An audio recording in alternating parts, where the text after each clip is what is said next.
1609년 9월 25일 조선 강원 감사 이형욱은 왕에게 긴급 보고서를 올렸습니다. 그 문서의 내용은 이렇습니다. 강릉부에서는 8월 25일 4시에 해가 환하고 맑았는데 갑자기 어떤 물건이 하늘에 나타나 작은 소리를 냈습니다. 형체는 큰 호리병과 같은데 위는 뾰족하고 아래는 컸으며 하늘 한가운데서부터 북방을 향하면서 마치 땅에 추락할 듯 하였습니다.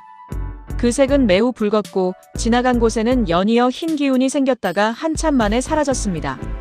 이 보고서는 소설이 아닙니다. 괴담도 아닙니다. 조선왕조실록 광해군일기 20권에 실제로 수록된 공식 기록입니다. 그리고 지금까지도 아무도 이것의 정체를 완전히 설명하지 못했습니다. 조선왕조실록을 믿어야 하는 이유. 이 이야기를 제대로 이해하려면 먼저 조선왕조실록이 어떤 책인지 알아야 합니다. 실록은 조선 왕조 472년간의 역사를 기록한 문서입니다. 총 1893권, 888책. 이 방대한 기록은 현재 유네스코 세계기록유산으로 등재되어 있습니다. 그런데 실록이 특별한 이유는 단순히 오래되었기 때문이 아닙니다. 이 책을 기록한 사관들은 왕조차도 열람할 수 없는 독립적 권한을 가졌습니다. 왕이 내 기록을 보여달라고 요청하면 신하들은 단호하게 거절했습니다. 세종대왕도 태종도 마찬가지였습니다. 이 철저한 독립성 덕분에 실록의 기록은 정치적 왜곡 없이 당대의 사실을 그대로 담고 있습니다. 누군가 대단한 음모를 꾸미거나 왕을 위해 좋은 이야기를 지어낼 이유가 없었던 것입니다. 다시 말해 1609년 강원 감사의 보고서가 실록에 기록되었다는 것은 그 내용이 당시 실제로 일어난 사건으로 공식 인정되었다는 뜻입니다. 1609년 8월 25일 강원도 하늘. 1609년 음력 8월 25일. 지금으로부터 416년 전 강원도 하늘 위로 어떤 일이 벌어졌습니다. 그날 아침은 유난히 맑았습니다. 구름 한 점 없었고 태양은 환하게 비쳤습니다. 기묘한 사건이 일어나기에 이보다 더 좋은 조건은 없었을 것입니다. 오전 9시에서 11시 사이 4시. 강원도 간성군에서 사람들이 하늘을 올려다보기 시작했습니다. 실록은 이렇게 기록합니다.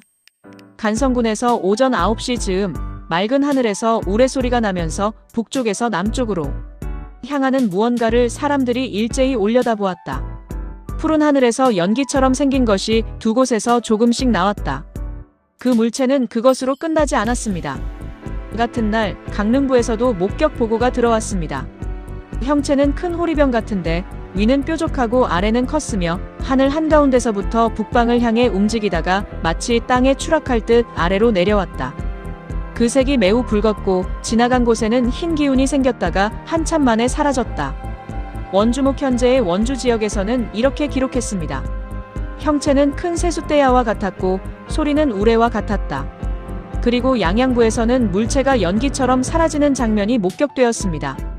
강원 감사 이형욱은 간성군, 강릉부, 원주목, 양양부 4개 지역에서 동시에 목격된 이 현상을 취합해 왕에게 긴급 치계, 즉 급보를 올렸습니다. 그리고 그 보고서는 역사에 영원히 남았습니다. 이것이 유성이 아닌 이유. 자, 여기서 합리적인 질문을 해봐야 합니다. 이것이 그냥 유성 별똥별이 아니었을까요? 처음 이 기록을 접한 역사학자들도 같은 의문을 가졌습니다. 그러나 실록을 꼼꼼히 읽을수록 유성 가설은 무너지기 시작합니다. 첫째, 시간의 문제입니다. 실록의 기록에 따르면 이 물체는 사시 오전 9시에서 미시 오후 1시 사이에 목격되었습니다.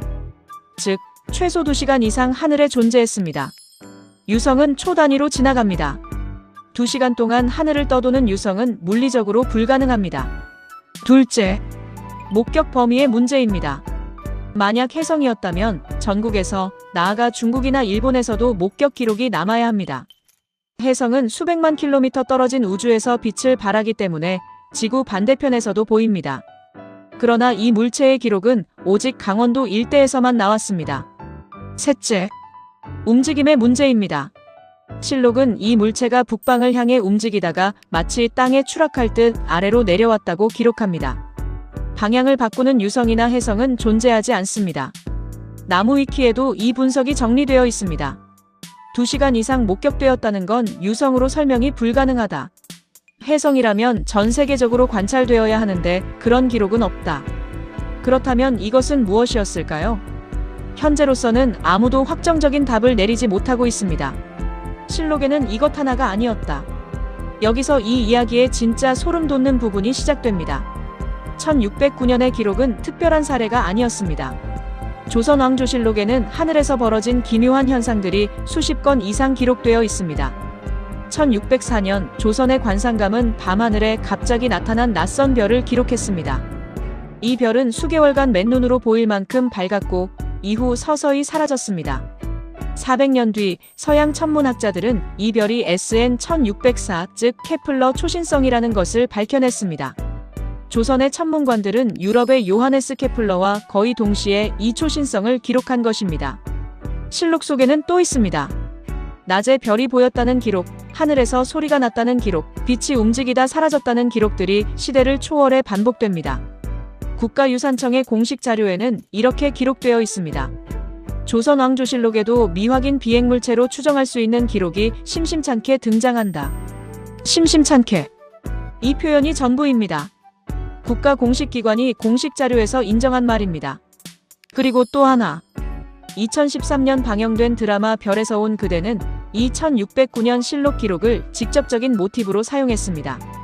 극중 도민준이라는 외계인이 조선시대에 지구로 온 것으로 설정된 시점이 바로 이 사건이 일어난 해입니다. 픽션이 선택한 실화. 흥미롭지 않습니까? 기묘한 수집가의 결론. 저는 이 기록을 처음 접했을 때 한참 동안 화면을 바라보았습니다. 416년 전 한 관리가 자신의 눈으로 보고 손으로 쓰고 왕에게 올린 보고서.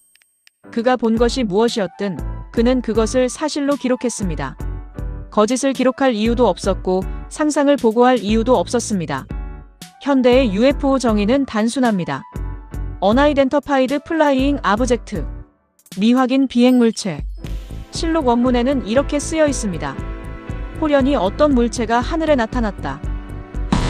이 기록은 현대의 UFO 정의를 완전히 만족시킵니다.